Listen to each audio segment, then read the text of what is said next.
Hola, soy Kevin. Hoy día vamos a hacer un ejercicio ya tipo control de línea que tiene que ver con operación de matrices y poder identificar cómo yo escribo una inversa en una matriz y también cómo yo opero matrices, multiplicación, etc.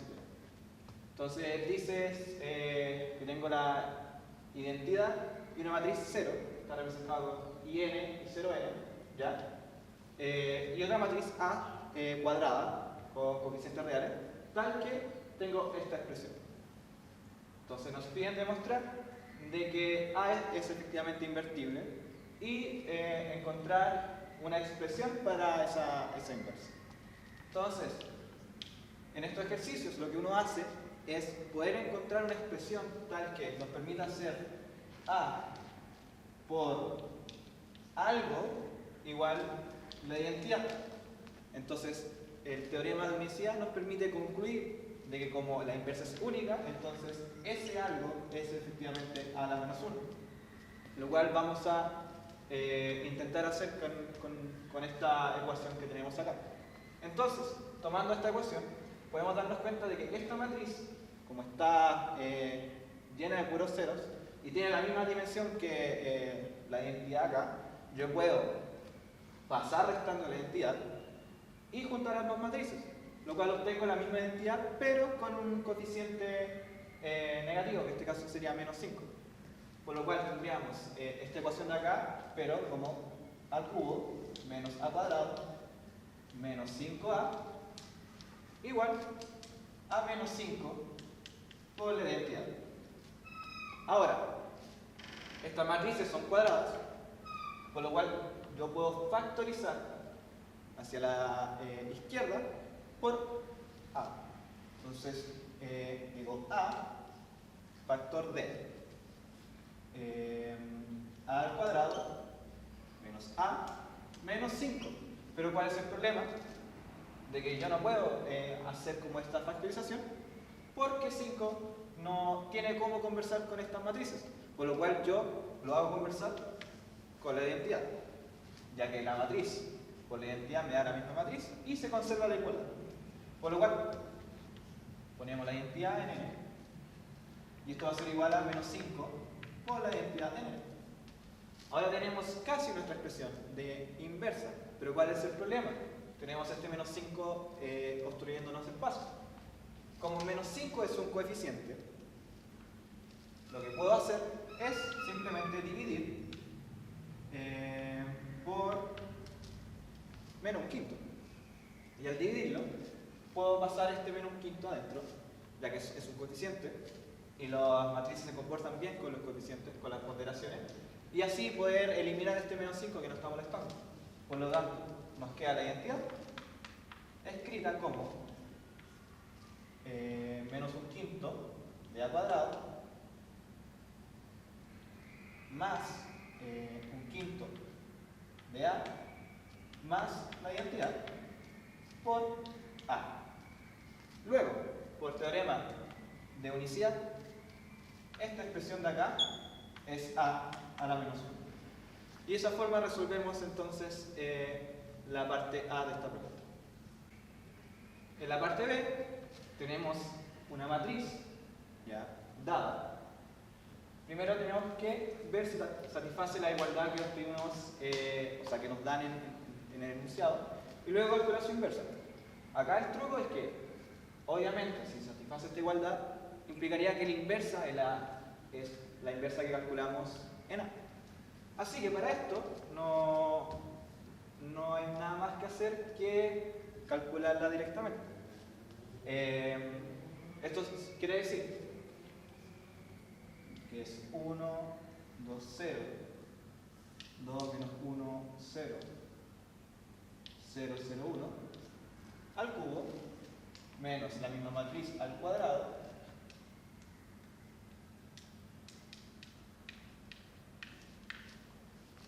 menos 5 veces, que esto es un coeficiente, puede entrar y ponderar por todo lo que está dentro, la matriz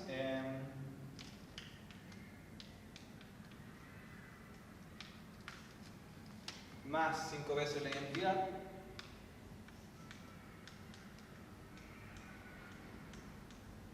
y corroborar que esto efectivamente me da la matriz nula, que son ceros. Lo que voy a hacer ahora va a ser calcular solamente la partida al cubo para poder mostrar cómo se operan matrices. Y el resto lo dejamos para que ustedes lo puedan realizar. Pero lo más difícil al operar matrices, ya que la ponderación por una escalar y la resta y suma de matrices de igual índice n por n, en este caso 3 por 3, se comporta bien. Es decir, si yo tengo ponderaciones por escalar, en este caso 5 por esta matriz, es 5 veces todo lo que está aquí dentro. ¿Ya? En este caso, como las identidades son 1 en la diagonal, tengo una diagonal de puros 5, pero el multiplicar matrices es donde se compleja un poco. Para esto podemos hacer lo siguiente. Tomamos nuestra matriz, la reescribimos, y esto va a ser nuestra matriz al cuadrado. Y lo que nos dé acá, nuevamente operamos por A y entre nuestra matriz al cubo. ¿Cómo se ve? Para operar matrices, lo que nosotros hacemos es, tomamos la primera fila, ¿ya? Y la multiplicamos con la primera columna. Y el resultado lo ponemos en la primera coordenada. Y así iterativamente. Es decir, en esta coordenada va a ir 1 más 4 más 0. Es decir, 1 por 1, más 2 por 2, más 0 por 0. Que eso nos da como resultado 5. Y 5 va a estar en esa coordenada. Para la segunda coordenada, nosotros tomamos esta misma fila, pero multiplicamos ahora por el segundo vector. O sea, por la segunda columna. En este caso vendría a ser 2 menos 2, 0. 2 menos 2 es 0, más 0 es 0, entonces hay un 0 acá. Y lo mismo, para esta coordenada. 0, 0, 0. 0. Ahora, si queremos bajar, bajamos la fila y mantenemos el mismo algoritmo con las coordenadas. En este caso sería 2 menos 2, 0. 4 más 1 más 0 es 5. 0, 0, 0. Luego lo mismo, 0, 0, 0. 0, 0, 0. Y 0, 0, 1. Y esto entonces es al cuadrado. Repetir igualmente para calcular al cubo y calcular la expresión de acá. Tenemos el enunciado y verificar efectivamente que cumple la igualdad. Para la parte de calcular la inversa, nosotros como sabemos que cumple esta igualdad, entonces usamos la inversa que obtuvimos en la parte A. Sabemos de que a a la menos 1 es menos un quinto de a al cuadrado más un quinto de a más la identidad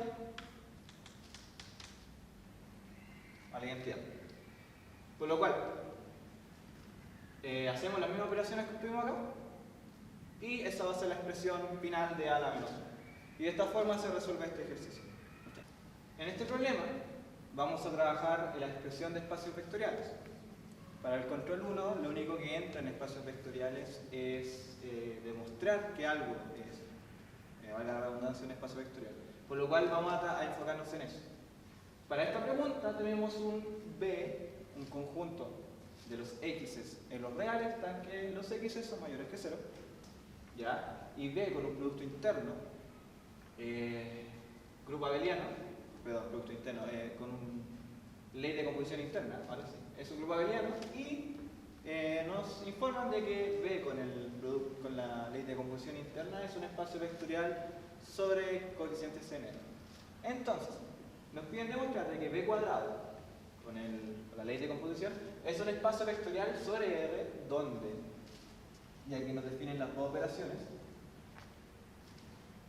A, D traspuesta por C, D traspuesta es AC por BD traspuesta, y la ponderación por escalar es una escalar X, entra elevando los coeficientes de los vectores.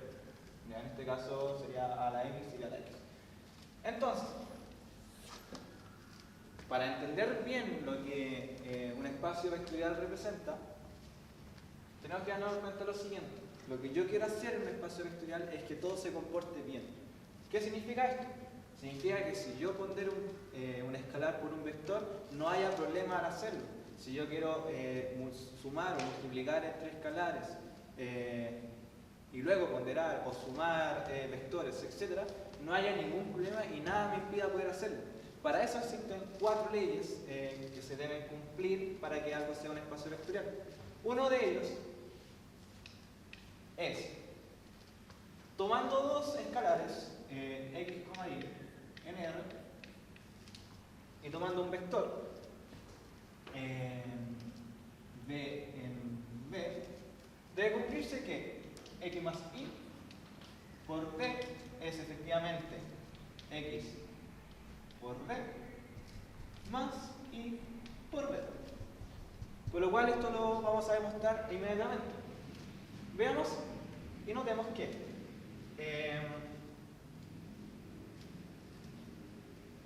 tenemos que B en mi conjunto B es un vector que lo puedo escribir como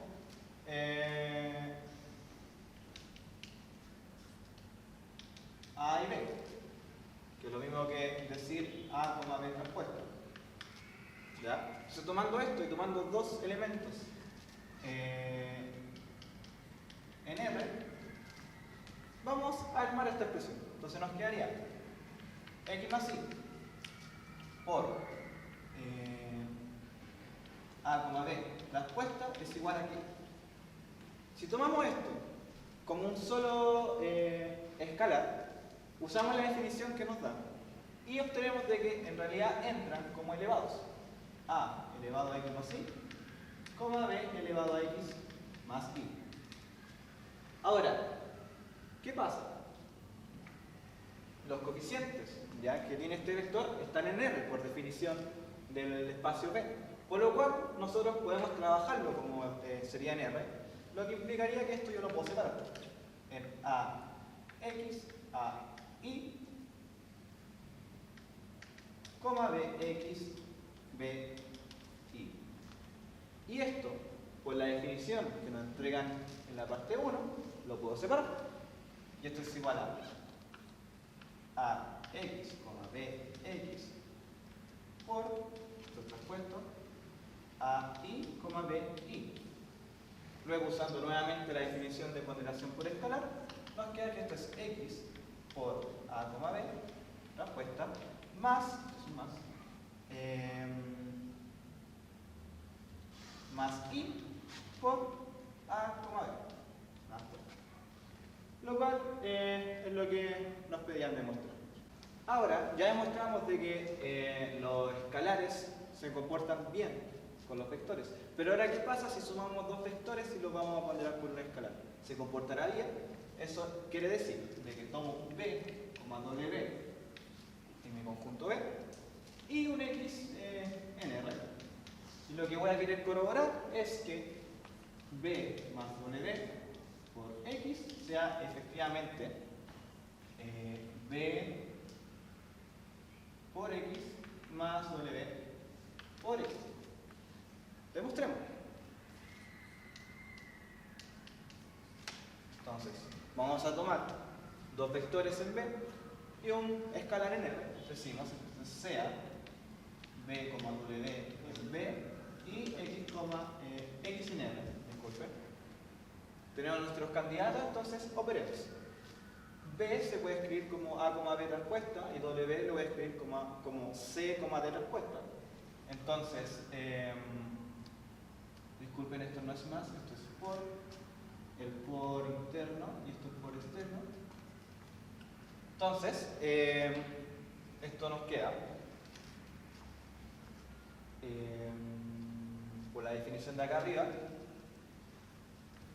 A, B transpuesta por C, D transpuesta y todo esto por X, que es lo mismo que decir AC, BD respuesta por X.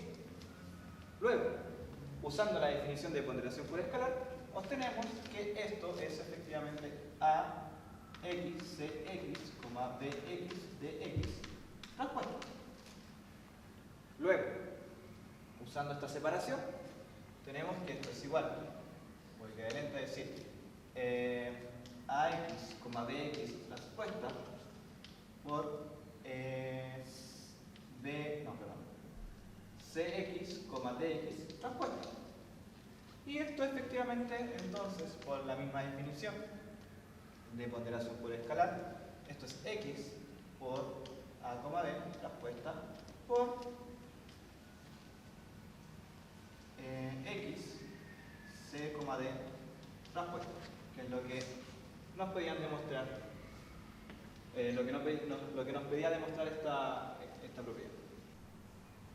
Nuestra tercera propiedad nos dice de que si yo tengo dos escalares y un vector, yo puedo conmutar estos escalares. ¿Qué quiere decir esto?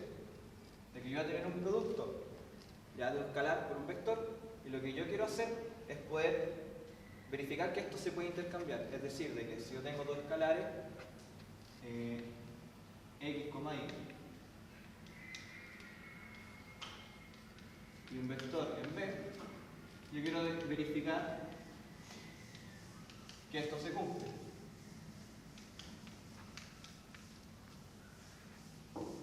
Entonces, para eso vamos a usar la misma definición.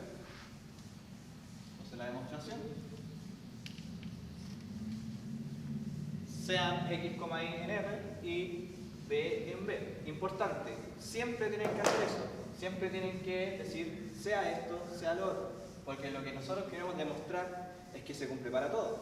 Por lo cual no podemos llegar y escribir, sino que tenemos que ser formales y decir, sea X, Y en R, B en B.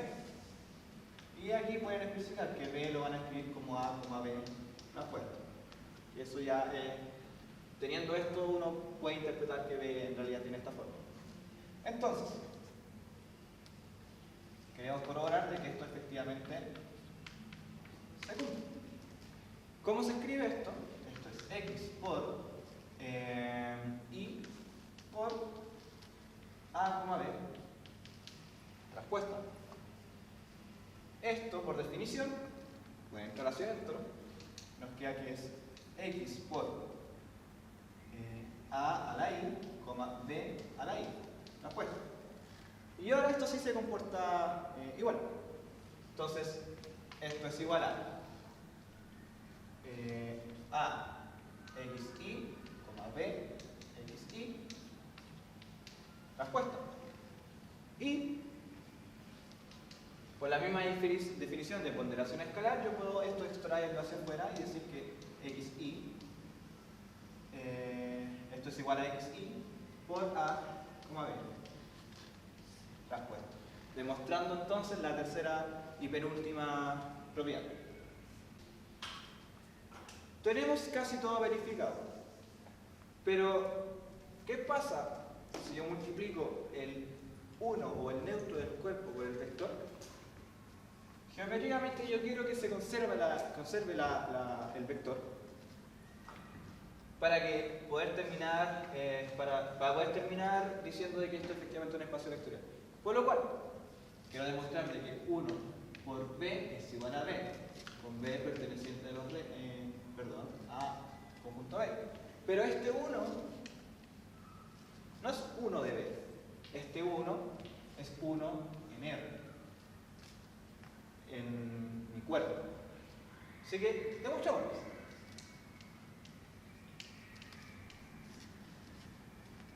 Para este caso particular, lo único que necesitamos es un vector en B. Entonces, tomemos un vector en B, sea D en el conjunto B. B lo puedo escribir como A, B, respuesta. Ya. Entonces, 1 por B es igual a 1 por A, B, respuesta. Este 1 cumple la propiedad de ponderación por escalar que nos definieron, que es efectivamente A a la 1, B a la 1 de T. Respuesta. Ahora, como sabemos de que los coeficientes en B son reales, el comportamiento es lo mismo que como si fuera un real. Por lo tanto, esto es efectivamente A, B de T. Y concluimos entonces de que, esto aún no, como se cumplen todas las propiedades, como se cumplen 1, 2, 3 y 4, entonces B cuadrado más por es un espacio vectorial sobre R. Es un espacio vectorial sobre R. Quedando finalizado el ejercicio.